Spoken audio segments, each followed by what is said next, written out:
Daudi alifurahi sana. Lakini kila kitu kilibadilika aliporudi na habari kwamba alikuwa na ujauzito wa mtoto wa kike.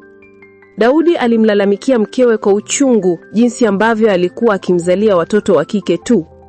Bisola alijaribu kumwambia kwamba hakuwa na uwezo wa kuamua jinsia ya watoto, lakini Daudi alimpiga kofi na kumwonya asizungumze wakati yeye anazungumza.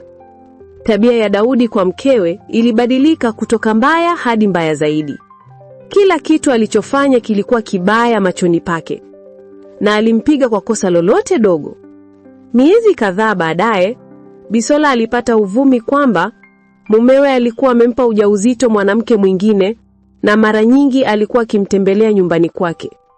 Bisola alihisi vibaya sana, lakini alisubiri mumewe arudi ili amuulize.